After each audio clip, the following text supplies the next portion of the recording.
Price lord, hallelujah. ದೇವರ ನಾಮಕ್ಕೆ ಸ್ತೋತ್ರವಾಗಲಿ. ಪ್ರಾರ್ಥನೆ ಮಾಡಿಕೊಳ್ಳೋಣ. ಸರ್ವ ಸೃಷ್ಟಿಕರ್ತನಾದ ತಂದೆಯ ದೇವರೇ, ಮಗನ ದೇವರೇ, ಪರಿಶುದ್ಧಾತ್ಮನೇ, ನಿಮ್ಮ ನಾಮಕ್ಕೆ ಸ್ತೋತ್ರ ಸ್ವಾಮಿ. ಈ ದಿವಸವೂ ಈ ಸಮಯವೂ ಕೂಡ ನಿಮ್ಮಿಂದ ನೇಮಕವಾದಂತಹ ದಿವಸ ಸಮಯವಾಗಿದ್ದಕ್ಕಾಗಿ ಸ್ತೋತ್ರ. ಈ ದಿವಸದ ಸಂದೇಶದ ಭಾಗವನ್ನು ಕೂಡ ಹೇರಳವಾಗಿ ಆಶೀರ್ವದಿಸಿರಿ. ನಿಮ್ಮ ಪವಿತ್ರ ಆತ್ಮರ ಮೂಲಕ ನಡೆಸುವುದಕ್ಕಾಗಿ ನಿಮಗೆ ಸ್ತೋತ್ರ. ಯೇಸುವಿನ ನಾಮದಲ್ಲಿ ಪ್ರಾರ್ಥಿಸಿದ್ದೇನೆ, ನಮ್ಮ ತಂದೆಯ ಆಮೆನ್. ಇದನ್ನು ಕೇಳುತ್ತಿರುವ ನನ್ನ ಸಹೋದರ ಸಹೋದರಿಯರೇ, ನಿಮಗೂ ನನ್ನ ಹೃದಯಪೂರ್ವಕವಾದಂಥ ನಮಸ್ಕಾರಗಳು. ದೇವರು ನಿಮ್ಮನ್ನು ನಿಮ್ಮ ಮಕ್ಕಳನ್ನು ಕೂಡ ಹೇರಳವಾಗಿ ಆಶೀರ್ವದಿಸಲಿ. ಈ ದಿವಸದ ಸಂದೇಶದ ಭಾಗವು 1 ಸಮುವೇಲ 15:28 1 ಸಮುವೇಲ 15:28 ದೇವರ ನಾಮಕ್ಕೆ ಸ್ತೋತ್ರವಾಗಲಿ. ವಚನದ ಕಡೆಗೆ ಹೋಗೋಣ. ನಾವು ನಿನ್ನೆವರೆಗೆ ತಿಳ್ಕೊಂಡಿದ್ದೇವೆ, ಸೌಲನು ದಾವೀದನ ಮೇಲೆ ಕೋಪಗೊಂಡ. ಆಗ ಸಮುವೇಲನು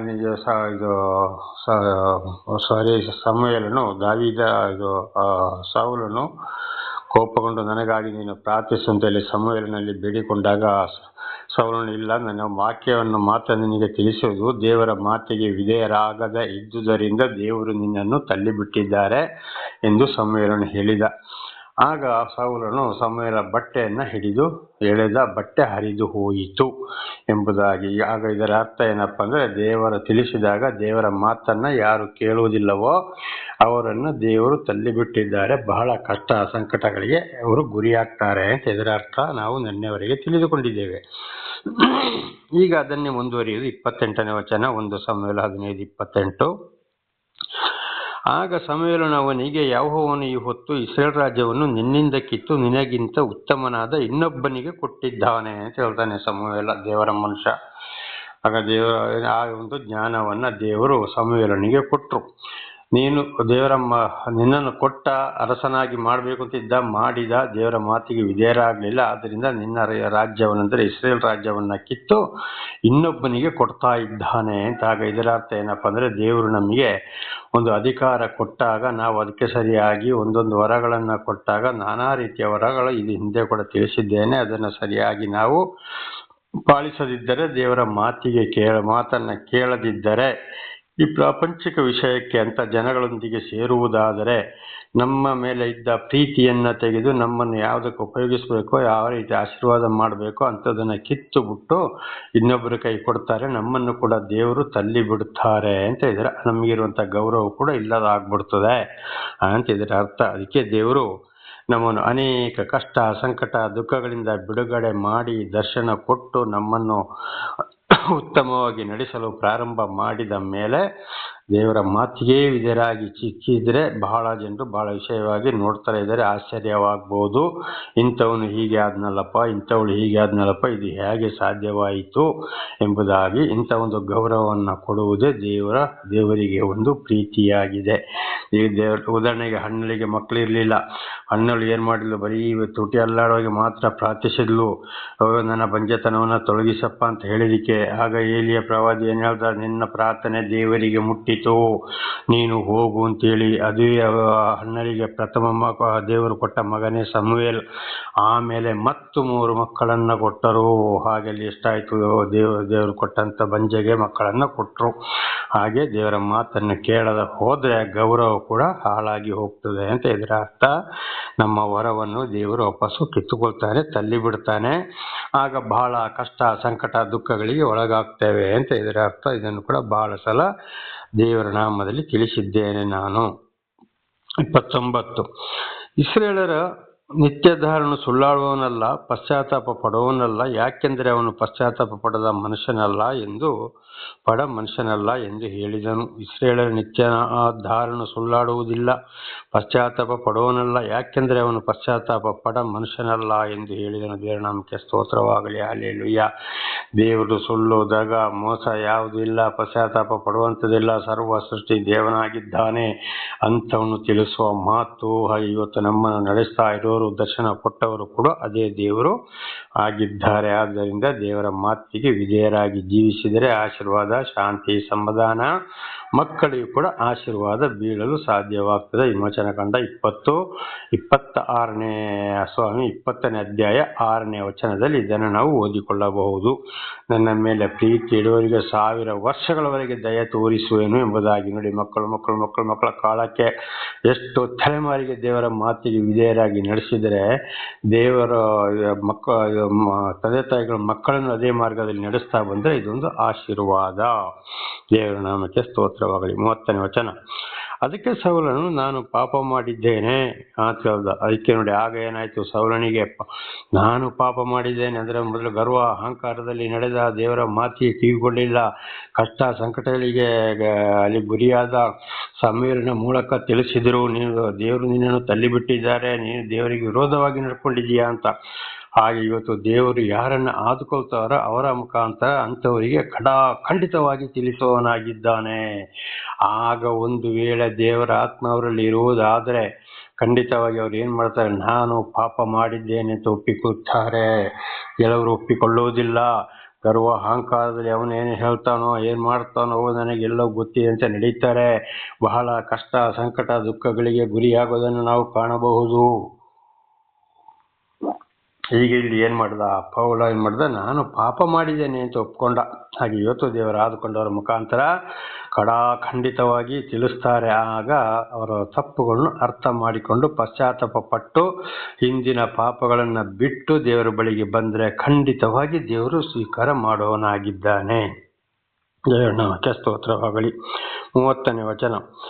ದಯವಿಟ್ಟು ಇಸ್ರಾಯೇಲರ ಮುಂದೆಯೂ ಜನರ ಹಿರಿಯರ ಮುಂದೆಯೂ ನನ್ನ ಮಾನವನ್ನು ಉಳಿಸು. ನಾನು ನಿನ್ನ ದೇವರಾದ ಯೆಹೋವನನ್ನು ಆರಾಧಿಸುವುದಕ್ಕಾಗುವಂತೆ ಹಿಂದಿರುಗಿ ನನ್ನ ಜೊತೆಯಲ್ಲಿ ಬಾ ಎಂದು ಬೇಡಿಕೊಳ್ಳಲು ಅವನು ಹಿಂದಿರುಗಿ ಸೌಲನ ಜೊತೆಯಲ್ಲಿ ಹೋದನು. ಆಗ ಸೌಲನು ದೇವರನ್ನು ಆರಾಧಿಸಿದನು.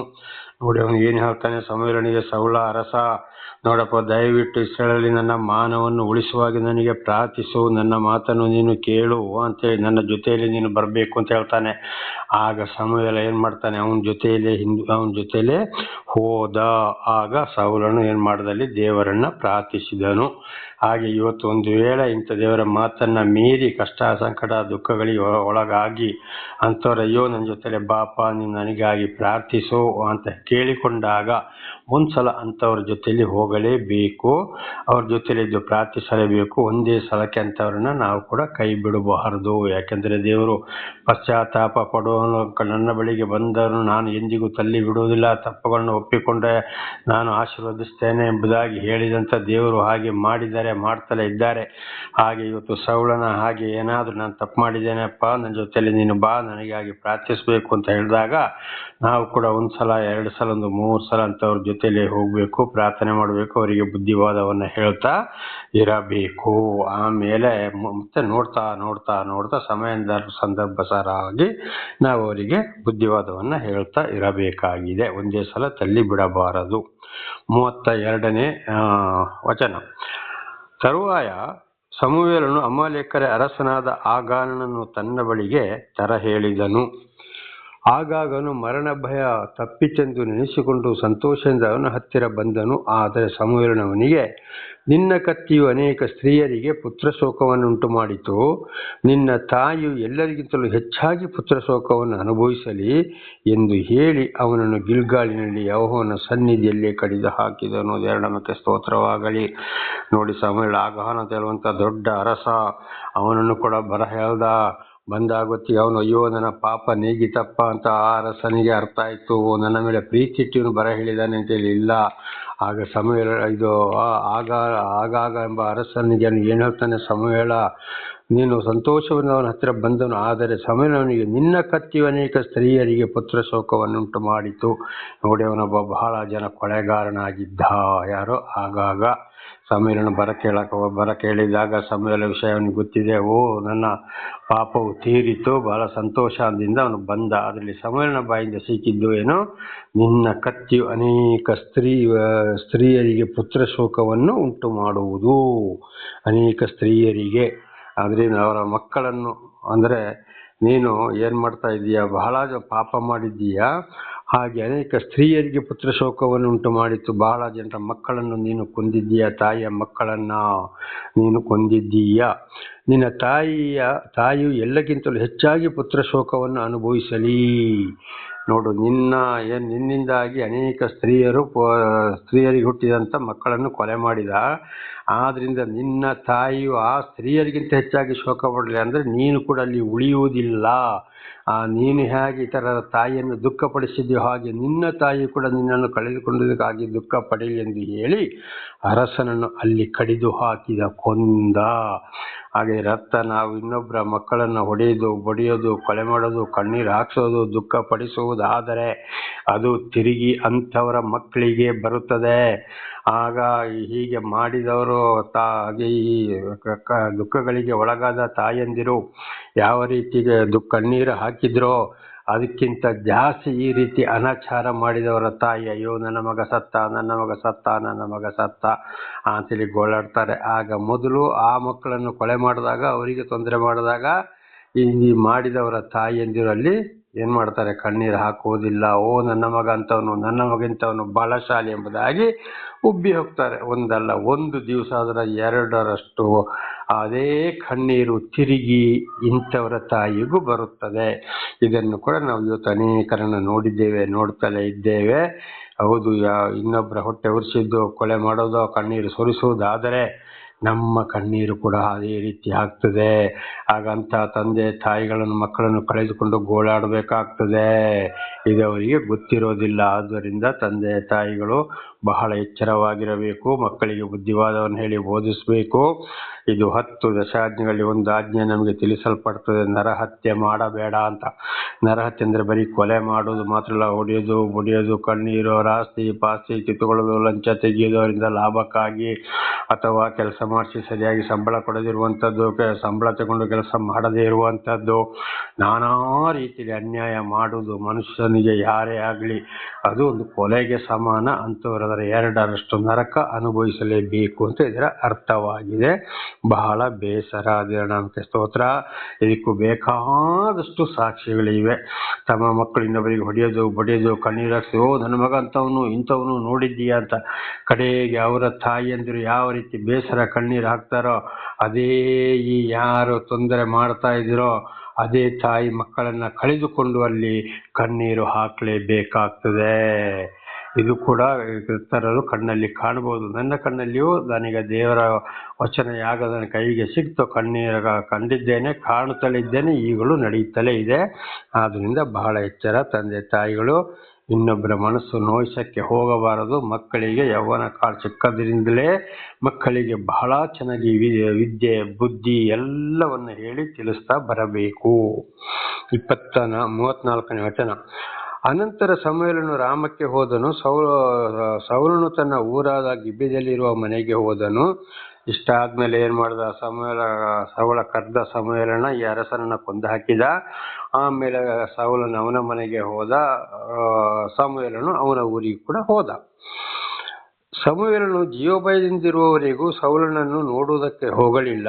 ಆದರೆ ಯೆಹೋವನು ಸೌಲನನ್ನು ಇಸ್ರಾಯೇಲರ ಅರಸನನ್ನಾಗಿ ಮಾಡಿದಕ್ಕೋಸ್ಕರ ಪಶ್ಚಾತ್ತಾಪ ಪಟ್ಟದ್ದರಿಂದ ಸಮುವೇಲನು ಅವನ ವಿಷಯದಲ್ಲಿ ದುಃಖ ಪಡುತ್ತಿದ್ದನು. ನೋಡಿ, ಅಲ್ಲಿಂದ ಆಯ್ತು. ಕಡೆಗೆ ಸೌಲನ ಪಾಡಿಗೆ ಹೋದ, ಸಮುವೇಲನ ಪಾಡಿಗೆ ಹೋದ. ಕಡೆಗೆ ಸಮುವೇಲನು ಇರುವವರೆಗೂ ಅವನನ್ನ ನೋಡ್ಲಿಕ್ಕೆ ಹೋಗ್ಲಿಲ್ಲ. ಹಾಗೆ ಒಂದ್ಸಲ ಅಂತವ್ರು ಪಶ್ಚಾತ್ತಾಪ ಪಟ್ಟಾಗ ಅವ್ರ ಜೊತೆಲಿ ಹೋಗ್ಬೇಕು, ಬುದ್ಧಿವಾದ ಹೇಳ್ಬೇಕು, ನಾವು ಅವರಿಗಾಗಿ ಪ್ರಾರ್ಥನೆ ಮಾಡಬೇಕು. ಸರಿಯಾಗಿ ಇದ್ರೆ ಮಾತ್ರ ಆಮೇಲೆ ತಿರುಗಿ ನಾವು ಅವ್ರ ಹತ್ರ ಹೋಗಬಾರದು. ಒಂದು ವೇಳೆ ಮತ್ತೆ ವಿರೋಧವಾದರೆ. ಈಗ ಸಮುವೇಲನು ಮಾಡಿದ್ದು ಅದುವೇ. ನೋಡಿ, ಮತ್ತೆ ಸೌಲನು ಏನ್ ಮಾಡ್ದ? ಅಲ್ಲಿ ಏನ್ ಮಾಡಂತ ಗೊತ್ತಿಲ್ಲ. ಆದ್ರೆ ಅಂತರ ಬಳಿಗೆ ಮತ್ತೆ ಹೋಗ್ಲಿಲ್ಲ. ಅವನು ಮತ್ತೆ ದಾರಿ ತಪ್ಪಿ ಹೋಗಿರ್ಬಹುದು ಅಂತ ಇದರ ಅರ್ಥ. ಹಾಗೆ ಅವರು ಪಶ್ಚಾತ್ತಾಪ ಪಟ್ಟು ಸರಿ ಬರ್ತೇನೆ ಅಂತ ಈ ಥರವ್ರು ಹೇಳ್ಬೋದು, ಮಾಡ್ಬೋದು. ಸ್ವಲ್ಪ ಕಡೆಗೆ ನೋಡಬೇಕು, ಪ್ರೀತಿ ಇಡಬೇಕು, ನೋಡ್ತಾ ಇರಬೇಕು, ಗಮನಿಸ್ತಾ ಇರಬೇಕು. ಸರಿಯಾಗಿ ದೇವರ ಬಳಿಗೆ ಬಂದರೆ ಸರಿ, ಇಲ್ಲ ಇದ್ರೆ ಅವ್ರ ಹತ್ರ ತಿರುಗಿ ಮತ್ತೆ ಹೋಗಬಾರದು. ಅವರಿಗೆ ಬುದ್ಧಿವಾದ ಹೇಳಲೇ ಬಾರದು ಅಂತ ಇದರ ಅರ್ಥವಾಗಿದೆ. ದೇವರ ನಮಗೆ ಸ್ತೋತ್ರ. ಆಮೇಲೆ ಸೌಲನು ಏನ್ ಮಾಡಿದ, ದೇವರು ಇವನನ್ನು ಪಶ್ಚಾತ್ತಾಪ ಪಟ್ಟು ಈ ರೀತಿ ಮಾಡಿಬಿಟ್ನಲ್ಲಪ್ಪ, ಇವನು ದೇವರ ಅರಸನನ್ನಾಗಿ ಮಾಡಿದಕ್ಕೆ ಅಂತ ಹೇಳಿ ಪಶ್ಚಾತ್ತಾಪ ಪಡ್ತಾ ಇದ್ದ. ಆಗ ಅವನಿಗೆ ಎಷ್ಟು ಬೇಸರವಾಗಿರ್ಬೋದು, ದೇವರು ಇವನನ್ನು ಅರಸನನ್ನಾಗಿ ಮಾಡಿ ಈ ರೀತಿ ಮಾಡಿದೆಯಲ್ಲ ಅಂತ. ಇದು ಉದಾಹರಣೆಗೆ ಇವತ್ತು ನನಗೂ ಕೂಡ ಇದುವೇ ಆಗಿದೆ. ನನ್ನ ಮುಖಾಂತರವು ದೇವರು ಇದನ್ನೇ ಎಚ್ಚರಿಸುವುದರಾಗಿದ್ದಾರೆ. ನೋಡಿ, ದೇವರು ನಿಮ್ಮನ್ನು ಆಶೀರ್ವಾದ ಮಾಡಿದ್ದಾರೆ, ಮೇಲೆ ಎತ್ತಿದ್ದಾರೆ, ಬಹಳ ಎಚ್ಚರ. ಮತ್ತೆ ಹಿಂದಿನ ಜೀವಿತಕ್ಕೆ ನೀವು ಹೋಗಬೇಡಿ, ಹಾಳಾಗ್ತೀರಿ, ಕೆಟ್ಟ ಹಾಕ್ತೀರಿ ಅಂತೇಳಿ. ಇದು ಇವತ್ತು ನಮ್ಮ ಜೀವಿತದಲ್ಲಿ ನಾವು ಕೂಡ ಪಶ್ಚಾತ್ತಾಪ ಪಡಬೇಕಾಗಿದೆ, ಅವರಿಗೆ ಬುದ್ಧಿವಾದವನ್ನ ಹೇಳಬೇಕಾಗಿದೆ. ದೇವರ ನಾಮಕ್ಕೆ ಈಗ ಒಂದು ಸಮುವೇಲ 16ನೇ ಅಧ್ಯಾಯಕ್ಕೆ ಹೋಗೋಣ. ಒಂದು ಸಮುವೇಲ 16ನೇ ಅಧ್ಯಾಯ 1ರಿಂದ 13ರವರೆಗೆ ನಾವು ಓದುವಾಗ, ದಾವೀದನಿಗೆ ರಾಜಾಭಿಷೇಕ. ನೋಡಿ, ಸೌಲನನ್ನು ತಳ್ಳಿಬಿಟ್ರು, ಸೌಲನು ಹೋದ, ಸಮುವೇಲ ಏನ್ ಮಾಡ್ದ, ಅಲ್ಲಿಂದ ತನ್ನ ಹತ್ರ ಹೋಗ್ಲೇ ಇಲ್ಲ, ಪಶ್ಚಾತ್ತಾಪ ಪಟ್ಟ. ಅಂದ್ರೆ ದೇವರು ಅವನನ್ನು ಅರಸನನ್ನಾಗಿ ಮಾಡಿ ಇವನು ಈ ರೀತಿ ಹೋದ್ನಲ್ಲ ಅಂತ ಪಶ್ಚಾತ್ತಾಪ ಪಟ್ಟ. ಆಮೇಲೆ ಮುಂದೆ ನೋಡುವಾಗ 1 ಸಮುವೇಲ 16 1ರಿಂದ 13ರವರೆಗೆ ಓದುವಾಗ, ದಾವೀದನಿಗೆ ಅಲ್ಲಿ ಏನಾಯ್ತು, ರಾಜಾಭಿಷೇಕವಾಯಿತು. ಇದನ್ನ ಈಗ ನಾವು ಬಿಡಿ ಬಿಡಿಯಾಗಿ ತಿಳಿದುಕೊಳ್ಳೋಣ. ಸೌಲನನ್ನು ತಳ್ಳಿಬಿಟ್ಟರು, ದಾವೀದನನ್ನು ಆರಿಸಿಕೊಂಡ್ರು. ಹಾಗೆ ಇವತ್ತು ದೇವರೊಬ್ಬರನ್ನು ಆರಿಸಿಕೊಂಡಾಗ ಅವರು ದೇವರ ಮಾತಿಗೆ ಅವಿಧೇಯರಾಗಿ ಹೋದ್ರೆ ಆ ಸ್ಥಾನಕ್ಕೆ ಯಾರು ಬೇಕು ಎಂಬುದನ್ನು ದೇವರು ಮತ್ತೆ ಒಬ್ಬರನ್ನಲ್ಲಿ ನೇಮಕ ಮಾಡ್ತಾರೆ ಅಂತ ಇದರ ಅರ್ಥವಾಗಿದೆ. 16:1 ಸಮುವೇಲ 16:1. ಯೆಹೋವನು ಸಮುವೇಲನಿಗೆ, ನೀನು ಸೌಲನನ್ನು ಇಸ್ರಾಯೇಲರ ಅರಸನಾಗುವುದಕ್ಕೆ ಅಯೋಗ್ಯನೆಂದು ತಳ್ಳಿಬಿಟ್ಟೇನಲ್ಲ, ನೀನು ಅವನಿಗೋಸ್ಕರ ಎಷ್ಟರವರೆಗೆ ದುಃಖಿಸುತ್ತಿರುವಿ? ಕೊಂಬನ್ನು ಎಣ್ಣೆಯಿಂದ ತುಂಬಿಸಿಕೊಂಡು ಬಾ, ನಾನು ನಿನ್ನನ್ನು ಬೆತ್ಲೆಹೇಮಿಯನಾದ ಇಷಯನ ಬಳಿಗೆ ಕಳಿಸುತ್ತೇನೆ, ಅವನ ಮಕ್ಕಳಲ್ಲಿ ಒಬ್ಬನು ಅರಸನನ್ನಾಗಿ ಆರಿಸಿಕೊಂಡಿದ್ದೇನೆ ಎಂದು ಹೇಳಿದನು. ನೋಡಿದ ಸಮುವೇಲ ಪಶ್ಚಾತ್ತಾಪ ಪಡ್ತಾ ಇದ್ದ. ದೇವರು ಸೌಲನನ್ನು ಆರಿಸಿಕೊಂಡು ಇಸ್ರಾಯೇಲರ ಅರಸನನ್ನಾಗಿ ಮಾಡಿದ್ರು, ಆದರೆ ಸೌಲನು ಈ ರೀತಿ ಮಾಡ್ತಾ ಇದ್ದೀಯಲ್ಲ ಅಂತೇಳಿ ಇದು ದೇವರಿಗೆ ಗೊತ್ತಾಯಿತು. ಹಾಗೆ ದೇವರು ಏನು ಹೇಳ್ತಾರೆ, ನೀನು ಎಷ್ಟರವರೆಗೆ ನೀನು ದುಃಖ ಪಡ್ತಾ ಇದ್ದೀಯಾ ಅಂತ. ಹಾಗೆ ಇವತ್ತು ನಾವು ಒಂದು ವೇಳೆ ದೇವರಿಂದ ಆದುಕೊಂಡವರು, ದೇವರಿಂದ ಯಾರು ಸಹಾಯವನ್ನು ಪಡೆದಿರ್ತಾರೋ, ರಕ್ಷಣೆ ಹೊಂದಿರ್ತಾರೋ, ಅವರಿಗೋಸ್ಕರ ನಾವು ದುಃಖಿಡುವುದಾದರೆ, ಅದನ್ನು ನಾವು ಮನಸ್ಸಿನಲ್ಲಿಟ್ಟುಕೊಂಡು ದೇವರಲ್ಲಿ ಪ್ರಾರ್ಥಿಸುವುದಾದರೆ, ನಮ್ಮ ಮನಸ್ಸು ಕೊರಗುವುದಾದರೆ, ಆ ನಮ್ಮ ಮನಸ್ಸನ್ನು ಕೂಡ ದೇವರು ನೋಡೋರಾಗಿದ್ದಾರೆ. ದೇವರ ನಾಮಕ್ಕೆ ಸ್ತೋತ್ರವಾಗಲಿ. ಪ್ರತಿ ಒಂದನ್ನು ದೇವರು ಆಳಿಸುವವರು, ನೋಡೋರು, ಪ್ರತಿಯೊಬ್ಬರ ಹೃದಯವನ್ನ ಪರಿಶೋಧಿಸುವವರು ಕೂಡ ಆಗಿದ್ದಾರೆ ಎಂದರೆ ಅರಸ ದಾವೀದನ ಕೀರ್ತನೆಯಲ್ಲಿ ನಮಗೆ ಇದನ್ನು ತಿಳಿಸಿದ್ದಾರೆ. ದೇವರನ್ನ ಪ್ರತಿ ಒಂದು ಮನಸ್ಸನ್ನು ಕೂಡ ದೇವರು ನೋಡುವವರಾಗಿದ್ದಾರೆ ಅಂತ. ಹಾಗೆ ಸಮುವೇಲನು ದುಃಖಿಸ್ತಾ ಇರುವಾಗ ದೇವರು ಕೇಳ್ತಾರೆ, ಎಷ್ಟವರೆಗೆ ನೀನು ದುಃಖಿಸ್ತಾ ಇದ್ದೀಯಾ? ಬೇಡ, ಕೊಂಬನ್ನು ಎಣ್ಣೆಯಿಂದ ತುಂಬಿಸಿಕೊಂಡು ಬಾ, ನಾನು ನಿನ್ನನ್ನು ಬೆತ್ಲೆಹೇಮಿನವನಾದ ಇಷಯನ ಬಳಿಗೆ ಕಳಿಸುತ್ತೇನೆ, ಅವನ ಮಕ್ಕಳಲ್ಲಿ ಒಬ್ಬನನ್ನು ಅರಸನನ್ನಾಗಿ ಆರಿಸಿಕೊಂಡಿದ್ದೇನೆ ಎಂದು ಹೇಳಿದರು. ನೀನು ಎಣ್ಣೆ ತಗೊಂಡು ಬಾ, ಆ ಇಷಯನ ಮಕ್ಕಳಲ್ಲಿ ಒಬ್ಬನನ್ನು ನಾನು ಅರಸನನ್ನಾಗಿ ನೇಮಿಸಿದ್ದೇನೆ ಅಂತ. ಅವನೇ ಆ ದ್ವಿತೀಯ ಮಗ ದಾವೀದ. ಯಾಕೆ ಎಣ್ಣೆ ಅಂದರೆ, ಎಣ್ಣೆಯಿಂದ ಅವನನ್ನು ಅಭಿಷೇಕಿಸು ಅಂತ ಇದರ ಅರ್ಥ. ಎಣ್ಣೆ ಏನಪ್ಪ ಅಂದರೆ ಪವಿತ್ರ ಆತ್ಮನ ವರವನ್ನು ಸೂಚಿಸ್ತದೆ. ದೇವರ ನಮಗೆ ಸ್ತೋತ್ರ. ಈಗ ನಮಗೊಂದು ಗಾಯ ಆಗಲಿ, ಅದು ಒಣಗಿರಲಿ, ಗಟ್ಟಿಯಾಗಿರಲಿ, ಏನಾಗಿರಲಿ, ಉರಿ ಆಗಿರಲಿ, ಅಲ್ಲಿಗೆ ನಾವು ಎಣ್ಣೆಯನ್ನು ಉಜ್ಜುವುದಾದರೆ ಅದು ಮೃದುವಾಗಿ ಮತ್ತೆ ನಮಗೆ ಅದು ನೋವನ್ನು ಕೊಡುವುದಿಲ್ಲ. ನಮ್ಮ ತಲೆ ಕಣ್ಣುಗಳು ಏನಾದರೂ ಉರಿ ಆದರೆ ಎಣ್ಣೆ ಹಾಕಿ ಮುಖಕ್ಕೆ ತಲೆಗೆ ಎಣ್ಣೆ ಉಜ್ಜುವುದಾದರೆ ನಮ್ಮ ತಲೆ ಕಣ್ಣು ಎಷ್ಟಾಗಿ ಒಂದು ತಂಪು ಕೊಡ್ತದೆ ನಮಗೆ. ದೇವರ ನಾಮಕ್ಕೆ ಸ್ತೋತ್ರವಾಗಲಿ. ನಮ್ಮ ಚರ್ಮವನ್ನು ಕೂಡ ಬೇಸಿಗೆಗಾಲದಲ್ಲಿ ಆಗಲಿ ಮಳೆಗಾಲದಲ್ಲಿ ಆಗಲಿ ಎಣ್ಣೆ ಹಾಕಿ ಚೆನ್ನಾಗಿ ಉಜ್ಜುವುದಾದರೆ ನಮ್ಮ ಚರ್ಮ ಕೂಡ ಎಷ್ಟೊಂದು ಬಿಳುಪಾಗಿರ್ತದೆ, ಚರ್ಮ ಕೂಡ ಎಷ್ಟೊಂದು ಹದವಾಗಿರ್ತದೆ. ಅದೇ ರೀತಿ ಇದು ಎಣ್ಣೆ ಯಾವುದನ್ನು ಸೂಚಿಸ್ತದೆ ಅಂದರೆ ಪವಿತ್ರ ಆತ್ಮರ ವರವನ್ನು ಸೂಚಿಸ್ತದೆ. ಈಗ ಒಂದು ಮನೆಯಲ್ಲಿ ಈಗಾದರೂ ಏನೋ ಕರೆಂಟ್ ಇದೆ, ಇದು ಮೊದಲೆಲ್ಲ ಚಿಮಣಿ ದೀಪ ಇರ್ತಿತ್ತು, ಆ ದೀಪಕ್ಕೆ ಎಣ್ಣೆ ಇಲ್ಲದಿದ್ರೆ ಅದು ಉರಿತಿತ್ತ? ಇಲ್ಲ, ಆ ಎಣ್ಣೆ ಇರೋದ್ರಿಂದ ದೀಪ ಉರಿದು ಬೆಳಕು ಕೊಡ್ತಿತ್ತು. ಹಾಗೆ ಇದು ಈ ಎಣ್ಣೆ ಏನಾಗ್ತದೆ, ಅಭಿಷೇಕದ ಒಂದು ಗುರುತು. ಆದರೆ ನೀನು ಅವನನ್ನು ಅಭಿಷೇಕಿಸು, ನಾನು ಅವನನ್ನು ಆರಿಸಿಕೊಂಡಿದ್ದೇನೆ ಅಂತ ಇದರ ಅರ್ಥವಾಗಿದೆ.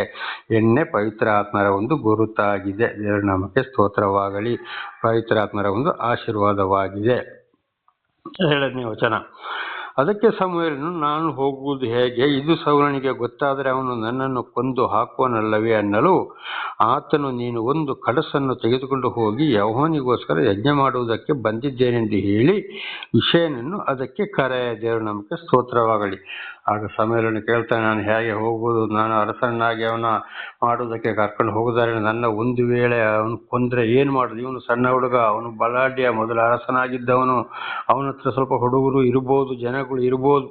ಅದಕ್ಕೆ ದೇವರು ಇವನಲ್ಲಿ ಏನು ಹೇಳಿಸ್ತಾ ಇದ್ದಾರೆ? ಯೆಹೋವನಿಗೆ ಯಜ್ಞಕ್ಕೋಸ್ಕರ ಒಂದು ಎತ್ತನ್ನು ತೆಗೆದುಕೊಂಡು ಬರಬೇಕು ಅಂತ ನೀನು ಅವನಿಗೆ ಹೇಳು. ಇದು ಸುಳ್ಳು. ಹಾಗೆ ಇವತ್ತು ದೇವರು ಕೂಡ ಒಂದೊಂದು ವಿಷಯವನ್ನು ಮಾಡುವುದಕ್ಕೋಸ್ಕರ ಇವತ್ತು ದೇವರು ಆರಿಸಿಕೊಂಡವರ ಮುಖಾಂತರ ಯಾವ ರೀತಿ ಮಾತಾಡ್ತಾರೆ ಅಂತ ಗೊತ್ತಿಲ್ಲ. ಉದಾಹರಣೆಗೆ ಈ ಯೇಸುಸ್ವಾಮಿಯನ್ನ ಅರೆಸ್ಟ್ ಮಾಡಿದಾಗ ಪೇತ್ರನು ಹೇಳ್ದ, ನಾನು ಎಲ್ಲಿ ಹೋದರೂ ನಿನ್ನ ಬಿಟ್ಟು ಹೋಗುವುದಿಲ್ಲ, ನಾನು ನಿನ್ನ ಹಿಂದೆ ಬರ್ತೇನೆ ಎಂಬುದಾಗಿ. ಆಗ ಯೇಸು ಒಂದು ಹೇಳ್ತಾರೆ, ನೀನು ಅವನನ್ನು ನನಗೆ ಗೊತ್ತೇ ಇಲ್ಲ ಅಂತ 3 ಸಲ ಹೇಳುವವರೆಗೆ ಕೂಲಿಕ್ಕೆ ಹೋಗುವುದಿಲ್ಲ ಎಂಬುದಾಗಿ. ನೋಡಿ, ಅಲ್ಲಿ ಅಂಥ ಒಂದು ಈ ಹೊಸ ಒಡಂಬಡಿಕೆಯಲ್ಲಿ 12 ಮಂದಿ ಶಿಷ್ಯರಲ್ಲಿ ಶ್ರೇಷ್ಠನಾದ ಒಂದು ಪೇತ್ರನೇ ಪ್ರಥಮ ಕ್ರೈಸ್ತ ಸಭೆ ಅಂತಿಯೋಕ್ಯದಲ್ಲಿ ಕಟ್ಟಿದ್ದೆ ಪೇತ್ರನ ಮೂಲಕ. ಆ ಪೇತ್ರನ ಮೂಲಕ ದೇವರು ಸುಳ್ಳು ಹೇಳಿಸಿದರು. ಅವರು ಯಾರೇ ನನಗೆ ಗೊತ್ತಿಲ್ಲ ಅಂತ. ಕಾರಣ ಯಾಕೆ ಅಂದರೆ ಅದು ಸಮುವೇಲ ಹೇಳಿದ್ದಲ್ಲ, ದೇವರಿಂದಲೇ ಹೇಳಿಸಿದಂಥ ಸುಳ್ಳು. ಒಂದು ವೇಳೆ ಹೌದು ನಾನು ಅವನ ಜೊತೆ ಇದ್ದೆ ಅಂತ ಹೇಳಿದರೆ ಪೇತ್ರನನ್ನು ಕೂಡ ಅಲ್ಲಿ ಏನು ಮಾಡ್ತಾರೆ? ಶಿಲುಬೆಗೆ ಏರಿಸ್ತಾರೆ. ಆಗ ಅಲ್ಲಿ ನಿಜವಾದ ಸಾಕ್ಷಿ ಸಭೆ ಕಟ್ಟಲಿಕ್ಕೆ, ಪ್ರಥಮ ಸಭೆ ಕಟ್ಟಲಿಕ್ಕೆ ಅಲ್ಲಿ ಯಾರೂ ಇರುವುದಿಲ್ಲ. ಅದಕ್ಕೆ ದೇವರು ಅವನನ್ನು ಉಳಿಸುವುದಕ್ಕೋಸ್ಕರ ಮೊದಲು ಹೇಳಿದ್ದು, ನೀನು 3 ಸಲ ಹೀಗೆ ಹೇಳುವವರೆಗೆ ಕೋಳಿ ಕೂಗುವುದಿಲ್ಲ. ಆಗ ಮಾತ್ರ ಸುಳ್ಳು ಯಾರಿಂದ ಬಂತು? ದೇವರಿಂದ ಬಂತು. ಅವನ ಆತ್ಮರಕ್ಷಣೆಗಾಗಿ, ಕದೆಗಾಗಿ, ಸುಳ್ಳು ಹೇಳಕ್ಕಾಗಿ, ಆಸ್ತಿ ಪಾಸ್ತಿ, ಬೆಳ್ಳಿ ಹಣ ದುಡ್ಡು ಮಾಡೋಕ್ಕೋಸ್ಕರ ಅಲ್ಲ. ಅದೇ ರೀತಿಯಲ್ಲಿ ಸಮುವೇಲನಿಗೆ ಹೇಳ್ತಾರೆ, ಯೆಹೋವನಿಗೆ ಯಜ್ಞ ಅರ್ಪಿಸುವುದಕ್ಕೆ ಒಂದು ಎತ್ತನ್ನು ನಾನು ತೆಗೆದುಕೊಂಡು, ಕಡಸು ಅಂದರೆ ಸಣ್ಣ ಒಂದು ಎತ್ತು, ಅದನ್ನು ಹೋಗಿ ನಾನು ತೆಗೆದು ಬರೋಕ್ಕೆ ನಾನು ಹೋಗ್ತಾ ಇದ್ದೇನೆ ಅಂತ ಹೇಳು ಅಂತೇಳಿದ್ದಾರೆ. ನಮಗೆ ಸ್ತೋತ್ರ. ಹಾಗೆ ಇವತ್ತು ಇತರರ ವಿರೋಧಿಗಳ ಮಧ್ಯೆ ಹೋಗುವಾಗ ರಕ್ಷಣೆಗೋಸ್ಕರ ದೇವರು ಆದುಕೊಂಡವರಿಗೆ ಅಪಾಯ ಬರುವಲ್ಲಿ ಈ ರೀತಿ ಕೂಡ ಮಾತಾಡಿಸಬಹುದು. ದೇವರ ನಾಮಕ್ಕೆ ಸ್ತೋತ್ರವಾಗಲಿ. ಹಲ್ಲೆಲೂಯಾ.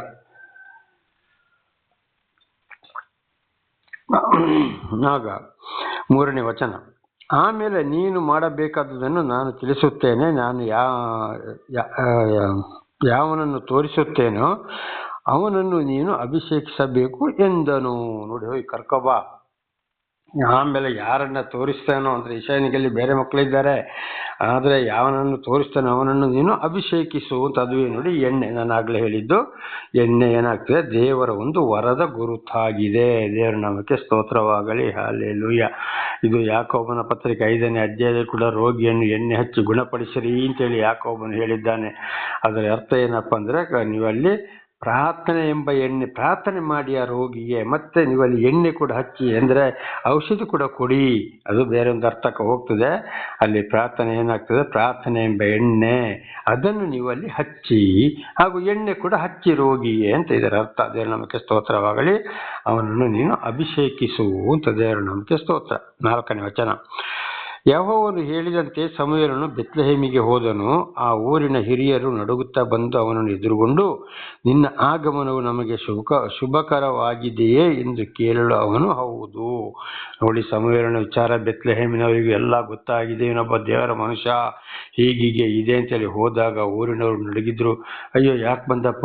ಏನಾಯ್ತಪ್ಪ? ಇವನು ಅಲ್ಲಿಂದ ಕೇಳ್ತಾರೆ, ಏನಪ್ಪ ನೀನು ಚೆನ್ನಾಗಿದ್ದೀಯಾ ಅಂತ ನಡಗಿಕೊಂಡು, ನಮಗೆ ಆಗ ನೀನು ಬಂದಿದ್ದು ಬಹಳ ಒಳ್ಳೆಯದಾಯಿತು ಅಂಥೇಳಿ. ದೇವರ ನಾಮಕ್ಕೆ ಸ್ತೋತ್ರ. ಅವನು ಹೌದು, ಆರೋಗ್ಯವಾಗಿದ್ದೇನೆ ಅಂತ ಹೇಳ್ತಾನೆ. ಹಾಗೆ ಕೆಲವೊಂದು ದೇವರ ಮನುಷ್ಯರು ದೇವಮಾನವರು ಅಲ್ಲಿ ಪ್ರಚಾರಗೊಳ್ಳುತ್ತಾರೆ. ಅವರನ್ನು ಕಂಡಾಗ ಕೆಲವರು ಅಯ್ಯಯ್ಯೋ ಬಂದಲ್ಲಪ್ಪ, ಏನು ಹೇಳ್ತಾನೋ ಏನು ಮಾಡ್ತಾನೋ ಅಂತೇಳಿ ಅವರಿಗೂ ನಡಗುತ್ತಾರೆ. ನೀನು ಬಂದಿದ್ದು ತುಂಬ ಒಳ್ಳೆಯದಾಯ್ತಪ್ಪ ಅಂತ ಕೇಳಿ ಒಳ್ಳೆ ರೀತಿಯಲ್ಲಿ ಮಾತಾಡ್ತಾರೆ. ದೇವರಿಂದ ಆಯ್ಕೆಯಾದವರು ಮಾತ್ರ. ಇದು ಇವತ್ತು ನನ್ನ ಜೀವಿತದಲ್ಲಿ ಒಂದು ಕಡೆ, ಅಯ್ಯವಪ್ಪ ಏನು ಬಂದೆಪ್ಪ, ನೀನು ಬರೋದೇ ಇಲ್ಲಲ್ಲ, ಬಂದಿದ್ದೇ ಭಾಳ ಒಳ್ಳೆಯಾಯಿತು, ನೀನು ಬಂದು ಕಾಲಿಡೋದೇ ಒಳ್ಳೆಯದಾಯ್ತಪ್ಪ, ನಾವು ಯೋಚನೆ ಮಾಡ್ತಾ ಇದ್ದೀವಪ್ಪ, ಆರೋಗ್ಯವಾಗಿ ಇದ್ದೀಯ ಅಂತ ಇವತ್ತು ನನ್ನನ್ನು ಕೂಡ ಅನೇಕರು ಇದೇ ರೀತಿಯಲ್ಲಿ ಮಾತಾಡಿಸೋರಾಗಿದ್ದಾರೆ.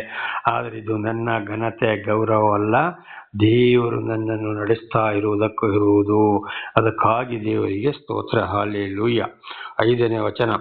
ಶುಭಕರವಾಗಿದೆ, ಯೆಹೋವನಿಗೆ ಯಜ್ಞವನ್ನು ಅರ್ಪಿಸುವುದಕ್ಕೆ ಬಂದಿದ್ದೇನೆ, ನೀವು ನಿಮ್ಮನ್ನು ಶುದ್ಧ ಮಾಡಿಕೊಂಡು ನನ್ನ ಜೊತೆಯಲ್ಲಿ ಯಜ್ಞಕ್ಕೆ ಬನ್ನಿರಿ ಎಂದು ಹೇಳಿ ಇಷಯನನ್ನು ಅವನ ಮಕ್ಕಳನ್ನು ಶುದ್ಧೀಕರಿಸಿ ಅವರನ್ನು ಯಜ್ಞಕ್ಕೆ ಕರೆದನು. ಆದ್ರೆ ನೋಡಿ ಏನ್ ಮಾಡಿದವನು, ನಾವು ದೇವರು ಹೇಳಿದರೆ ನಿಮ್ಮನ್ನು ಕರ್ಕೊಂಡು ಬಂದೇನೆ ಅಂತ ಹೇಳಿಲ್ಲ. ದೇವರು ಹೇಳಿದಾಗೆ ಯಜ್ಞಕ್ಕೆ ಬನ್ನಿರಿ, ಯಜ್ಞವನ್ನು ಅರ್ಪಿಸಬೇಕು ನನ್ನ ಜೊತೆಯಲ್ಲಿ, ನೀವು ಬಂದು ಶುದ್ಧವಾಗಬೇಕು ಅಂತೇಳಿ ನಿಮ್ಮನ್ನು ನಾನು ಕರ್ಕೊಂಡು ಹೋಗ್ಲಿಕ್ಕೆ ಬಂದಿದ್ದೇನೆ ಅಂತೇಳಿ ಅಲ್ಲಿ ದೇವರು ಹೇಳಿದಾಗೆ ಹೇಳಿದ. ಹಾಗೆ ಅಲ್ಲಿ ಹೋಗುವಾಗ ನಾವು ಏನು ಮಾತಾಡಬೇಕು ಅದನ್ನೇ ಮಾತಾಡಬೇಕಾಗ್ತದೆ. ಅದು ಕೂಡ ಬೈಬಲ್ ಒಂದು ಕಡೆ ಬರೆಯಲ್ಪಟ್ಟಿದೆ. ಅಲ್ಲಿ ಹೋದಾಗ ಏನು ಮಾತಾಡಬೇಕೆಂಬ ಮಾತು ನನಗೆ ಹಿಂದಿನಿಂದ ಕಿವಿಗೆ ಕೇಳಿಸುವುದು ಎಂಬುದಾಗಿ. ದೇವರ ನಾಮಕ್ಕೆ ಸ್ತೋತ್ರವಾಗಲಿ. ದೇವರು ಆದುಕೊಂಡವರನ್ನು ಒಂದು ಕಡೆಗೆ ಹೋಗುವಾಗಲ್ಲಿ ಏನಾದರೂ ಅಪಾಯ ಇರುವುದಾದರೆ ಯಾವ ರೀತಿ ಮಾತಾಡಬೇಕೆಂಬುದನ್ನ ಮೊದಲುವೇ ಜ್ಞಾನದ ಮೂಲಕ ದೇವರು ನಡೆಸುವವರಾಗಿದ್ದಾರೆ. ದೇವರ ನಾಮಕ್ಕೆ ಸ್ತೋತ್ರ. ಹಾಗೆ ಕರೆದ ಯಾರೋ ಸಮುವೇಲ, ಇಷಯ ಮತ್ತು ಅವನ ಮಕ್ಕಳನ್ನ. 6ನೇ ವಚನ. ಅವರು ಬರಲು ಅವನು ಎಲೀಯನನ್ನು ನೋಡಿ, ನಿಶ್ಚಯವಾಗಿ ಯೆಹೋವನು ಅಭಿಷೇಕಕ್ಕೆ ಆರಿಸಿಕೊಂಡವನು ಆತನ ಮುಂದೆ ಇದ್ದಾನೆ ಎಂದುಕೊಂಡನು. ದೇವರ ನಾಮಕ್ಕೆ ಸ್ತೋತ್ರವಾಗಲಿ. ಸರಿ, ಅವರು ಬರುವಾಗ ಏನ್ ಮಾಡ್ತಾರೆ, ಅಲ್ಲಿ ಎಲೀಯನನ್ನು ನೋಡ್ತಾರೆ. ನೋಡಿದಾಗ ದೇವರು ಅಭಿಷೇಕ ಮಾಡುವುದಕ್ಕೆ ಆರಿಸಿಕೊಂಡವರು ಮುಂದೆ ಇದ್ದಾನೆ ಎಂದುಕೊಂಡನು. ಇವನನ್ನು ಅರಸ ಮಾಡ್ತಾನೆ. ಅಲ್ಲಿ ಯಾರು ಮುಂದೆ ಇರೋದಲ್ಲಿ ದಾವೀದ ಮುಂದೆ ಇದ್ದಾನೆ, ಇಷಯನು ಮತ್ತು ಅವನ ಮಕ್ಕಳು ಬರುವಾಗ.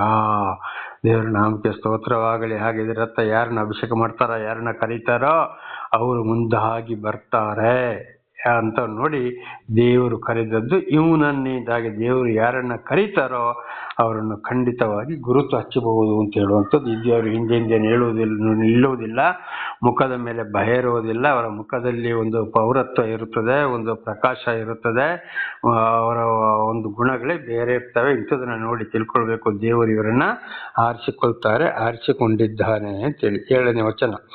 ಆದರೆ ಯೆಹೋವನು ಸಮುವೇಲನಿಗೆ, ನೀನು ಅವನ ಚೆಲುವಿಕೆಯನ್ನು ನೀಲವನ್ನು ನೋಡಬೇಡ, ನಾನು ಅವನನ್ನು ತಳ್ಳಿಬಿಟ್ಟಿದ್ದೇನೆ. ಯೆಹೋವನು ಮನುಷ್ಯರಂತೆ ಹೊರಗಿನ ತೋರಿಕೆಯನ್ನು ನೋಡದೆ ಹೃದಯವನ್ನೇ ನೋಡುವನಾಗಿದ್ದೇನೆ ಅಂದನು. ದೇವರ ನಾಮಕ್ಕೆ ಸ್ತೋತ್ರವಾಗಲಿ.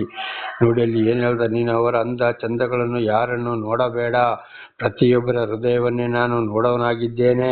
ಯಾರು ಅಂದ ಚಂದ ಮಾಡಿಕೊಂಡು ಇರ್ತಾರೋ ಅವರನ್ನು ನಾನು ತಳ್ಳಿಬಿಟ್ಟಿದ್ದೇನೆ ಅಂತ ಹೇಳ್ತಾರೆ ದೇವರು. ಯಾರೊಂದಿಗೆ? ಸಮುವೇಲನೊಂದಿಗೆ. ಹಾಗೆ ಇವತ್ತು ನಾನು ದೇವರ ಸೇವಕ, ನಾನಂತವರು ದೇವರು ಆದ್ಕೊಳ್ತೇವೆ, ನಾವು ಪರಲೋಕಕ್ಕೆ ಹೋಗ್ತೇವೆ ಅಂತೇಳಿ ನಾನಾ ಥರದ, ಇವತ್ತು ಗಂಡಸರಾದ ನಾನಾ ಥರದ ಪ್ಯಾಂಟುಗಳು, ಬೆಲ್ಟುಗಳು, ಇನ್ಸೆಂಟ್ಗಳು, ಕಟ್ಟಿಂಗಲ್ಲಿ ಸ್ಟೈಲು, ಗಡ್ಡದಲ್ಲಿ ಸ್ಟೈಲು, ದೊಡ್ಡ ದೊಡ್ಡ ಗಾಡೀಲಿ ಹೋಗೋದು, ಜೋರಾಗಿ ಇಳಿಯುವಂಥದ್ದು, ಉತ್ತಮ ಸ್ಥಾನವನ್ನೇ ಆರಿಸಿಕೊಂಡು ಅಲ್ಲಿ ಬಂದು ಕೂತುಕೊಳ್ಳಿ ಅಂತ ಹೇಳಿದರೆ ಇವರೇ ಹೋಗಿ ಅಲ್ಲಿ ಎದ್ದು ಕೂತುಕೊಳ್ಳುವುದು, ತನ್ನನ್ನು ತಾನೇ ಏರಿಸಿಕೊಳ್ಳುವಂಥದ್ದು, ಅಂದ ಚಂದ ಸ್ಟೈಲು, ತಲೆಗೆ ಮುಖಕ್ಕೆ ಬಟ್ಟೆಗಳಿಗೆ ಇವತ್ತು ಸೆಂಟು ಹೊಡ್ಕೊಳ್ಳೋ ಸೇವಕರುಗಳು ಕೂಡ ಬಹಳ ಇದ್ದಾರೆ. ಖಂಡಿತವಾಗಿ ಇವರನ್ನ ದೇವರು ಆರಿಸಿಕೊಳ್ಳಲಿಲ್ಲ. ದೇವರಿಂದ ಆಯ್ಕೆಗೊಂಡವರಾದರೆ ಈ ರೀತಿಗೆ ಹೋಗುವುದಿಲ್ಲ. ಮೈಗೆ ತುಂಬ ಒಂದು ಬಟ್ಟೆ ಬೇಕು, ಸ್ನಾನ ಬೇಕು, ಶುಚಿಯಾಗಬೇಕು, ಅಲಂಕಾರ ಮಾಡುವುದು ಇಲ್ಲ. ಇನ್ನೊಬ್ಬರ ಆಸ್ತಿ ಪಾಸ್ತಿ, ಬೆಳ್ಳಿ ಬಂಗಾರ, ದುಡ್ಡಿಗಾಗಿ ಆಸೆ ಪಡುವುದು ಕೂಡ ಇಲ್ಲ. ತನ್ನ ಮಕ್ಕಳನ್ನು ಅದೇ ಮಾರ್ಗದಲ್ಲಿ ಕೂಡ ನಡೆಸುವುದಿಲ್ಲ. ಅದೇ ರೀತಿ ಕೆಲವು ಸ್ತ್ರೀಯರನ್ನು ಕೂಡ ದೇವರು ಆರಿಸಿಕೊಳ್ತಾರೆ. ಅವ್ರದ್ದು ಕೂಡ ಈ ಲೋಕದ ಬಟ್ಟೆಗಳು, ಅಲ್ಲಿಂದ ಬ್ಯೂಟಿ ಪಾರ್ಲರು, ಕೈಯುಗುರು, ಕಾಲುಗುರು, ತುಟಿಗೆ ಬಣ್ಣ ಹೊಡ್ಕೊಳ್ಳುವಂಥದ್ದು, ಬಾಬು ಕಟ್ಟುಗಳನ್ನ ಮಾಡಿಕೊಳ್ಳುವಂಥದ್ದು, ಪ್ರಾರ್ಥನೆಯಲ್ಲಿ ತಲೆಗೆ ಒಂದು ಮುಸುಕು ಕೂಡ ಹಾಕಿಕೊಳ್ಳುವುದಿಲ್ಲ. ಪುರುಷರು ಸ್ತ್ರೀಯರಂತೆ, ಸ್ತ್ರೀಯರು ಪುರುಷರಂತೆ ಬಟ್ಟೆ ಹಾಕಿಕೊಳ್ಬಾರ್ದು. ಅಂದ್ರೆ ನಿಜವಾದ ಇವತ್ತು ಸ್ತ್ರೀಯರು ಏನಾಗಿದ್ದಾರೆ, ಚೂಡಿ ಫ್ರಾಕು ಹಾಕುವಂಗಿಲ್ಲ.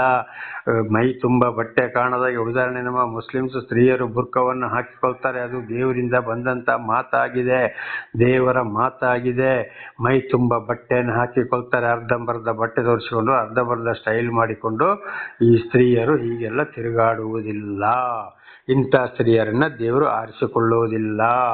ಅದನ್ನು ನೋಡಿ ತಿಳ್ಕೊಳ್ಬೇಕು. ದೇವರಿಂದ ಆಯ್ಕೆಯಾದವರು ಯಾರು, ಆಗದವರು ಯಾರು ಅಂತ. ಆದರೆ ಅವರು ಹಳೆ ಬಟ್ಟೆ ಆಗಲಿ ಯಾವುದೇ ಆಗಲಿ ಈ ಪ್ರಾಪಂಚಿಕ ವಿಷಯಕ್ಕೆ ಆಸೆ ಪಡದೆ ತನ್ನ ಹೃದಯವನ್ನೇ ಶುದ್ಧಪಡಿಸಿಕೊಂಡು ದೇವರ ವಾಕ್ಯವನ್ನ ಸರಿಯಾಗಿ ಇದ್ದಿದ್ದನ್ನ ಇದ್ದಾಗಿ ಹೇಳ್ಕೊಂಡು ಗದರಿಸ್ತಾ ಎಚ್ಚರಿಸ್ತಾ ಯಾರು ಹೋಗ್ತಾರೋ ಅಂಥವ್ರನ್ನ ನೋಡಿಕೊಂಡು ಅವರು ಆಸ್ತಿ ಪಾಸ್ತಿ ಬೆಳ್ಳಿ ಬಂಗಾರ ಯಾವುದಕ್ಕೂ ಆಸೆ ಪಡುವುದಿಲ್ಲ. ಬೇಕಾದರೆ ಒಂದು ಬಹಳ ಈ ಲೋಕದ ಜನಗಳು ವಾಸ ಮಾಡದಂಥ ಮನೆಯಲ್ಲಿ ವಾಸ ಮಾಡ್ತಾರೆ, ಮರದ ಅಡಿಯಲ್ಲಿ ವಾಸ ಮಾಡ್ಬೋದು, ಕೊಟ್ಟಿದ್ದನ್ನ ತಿನ್ಬೋದು, ಹಾಗೆ ಹೋಗ್ಬೋದು, ಬಡ ಬಗ್ಗರ ಮನೆಗೂ ಹೋಗ್ಬೋದು. ಸ್ವಾಮಿ ಪ್ರವಾದಿಗಳು ಸಾಕ್ಷಿಗಳು ಮಾಡಿದ್ದು ಅದನ್ನೇ. ಇಂಥವ್ರನ್ನ ದೇವರು ಆದುಕೊಂಡಿದ್ದಾರೆ ಅಂತ ನಾವು ತಿಳ್ಕೊಳ್ಬೇಕಾಗ್ತದೆ. ಇದು ಬಹಳ ಮುಖ್ಯವಾದ ವಿಷಯ. ಸಹೋದರ ಸಹೋದರಿಯ, ಖಂಡಿತವಾಗಿ ಎಷ್ಟೇ ಭಾಷೆ ಮಾತಾಡ್ಬೋದು, ಎಲ್ಲಿ ಹೋಗ್ಬೋದು, ಯಾವುದೇ ಗಾಡೀಲಿ ಬರ್ಬೋದು, ಖಂಡಿತವಾಗಿ ಇವರನ್ನು ದೇವರು ಆದುಕೊಳ್ಳಲಿಲ್ಲ. ಇವರು ಬರೀ ಸುಳ್ಳು ಬೋಧಕರು. ಇವರೊಂದು ಜೀವನಕ್ಕಾಗಿ ದೇವರ ವಿಷಯವನ್ನು ಹೇಳಿಕೊಂಡು ಇವರು ಇತರರನ್ನ ಮೋಸ ಮಾಡುವವರಾಗಿದ್ದಾರೆ.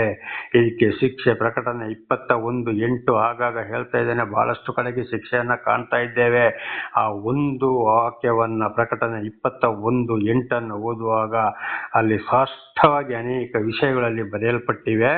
ಅದನ್ನು ನೋಡಿ ತಿಳ್ಕೊಳ್ಬೇಕು. ಇಂಥವರನ್ನು ದೇವರು ಆದುಕೊಳ್ಳಲಿಲ್ಲ ಎಂಬುದಾಗಿ ಇದು ನಾಳೆಗೂ ಮುಂದುವರಿಯುತ್ತದೆ. ಪ್ರಾರ್ಥನೆ ಮಾಡಿಕೊಳ್ಳೋಣ. ಸರ್ವ ಸೃಷ್ಟಿಕರ್ತನ ತಂದೆಯ ದೇವರೇ, ಮಗನಾದ ದೇವರೇ, ಪರಿಶುದ್ಧಾತ್ಮನೇ, ನಿಮ್ಮ ನಾಮಕ್ಕೆ ಸ್ತೋತ್ರ ಸ್ವಾಮಿ. ಈ ಒಂದು ಸಂದೇಶವನ್ನು ನನ್ನ ಸಹೋದರ ಸಹೋದರಿಯನ್ನು ತಿಳಿಸಲು ಆಶೀರ್ವಾದ ಮಾಡಿದ್ದೀರಿ. ಇದನ್ನು ಇನ್ನೂ ಚೆನ್ನಾಗಿ ಕೇಳಿ ಅರ್ಥ ಮಾಡಿಕೊಂಡು ನಿಮ್ಮ ವಾಕ್ಯಕ್ಕೆ ವಿಧೇಯರಾಗಿ ಜೀವಿಸಲು ಬೇಕಾದಂಥ ವಿಶೇಷವಾದ ಜ್ಞಾನವನ್ನು ಅವರಿಗೆ ಕೊಡಿರಿ. ಅವರ ಮಕ್ಕಳನ್ನು ಎಚ್ಚರಿಸಿ ಅವರನ್ನು ಅದೇ ಮಾರ್ಗದಲ್ಲಿ ನಡೆಸಲು ಬೇಕಾದಂಥ ಜ್ಞಾನವನ್ನು ಕೂಡ ತಂದೆ ತಾಯಿಗೆ ಅನುಗ್ರಹಿಸಿರಿ. ಇತರರಿಗೂ ಸಾಕ್ಷಿಗಳಾಗುವಂತೆ ಮಾರ್ಪಡಿಸಿರಿ. ಹಾಗೆ ಮಾಡುವುದಕ್ಕಾಗಿಯೂ ನಿಮಗೆ ಸ್ತೋತ್ರ. ಯೇಸುವಿನ ನಾಮದಲ್ಲಿ ಪ್ರಾರ್ಥಿಸಿದ್ದೇನೆ ನಮ್ಮ ತಂದೆಯೇ, ಆಮೇನ್. ಇದನ್ನು ಕೇಳುತ್ತಿರುವ ನನ್ನ ಸಹೋದರ ಸಹೋದರಿಯರೇ, ನಿಮಗೂ ನನ್ನ ಧನ್ಯವಾದಗಳು. ದೇವರು ನಿಮ್ಮನ್ನು ನಿಮ್ಮ ಮಕ್ಕಳನ್ನು ಹೇರಳವಾಗಿ ಆಶೀರ್ವದಿಸಲಿ.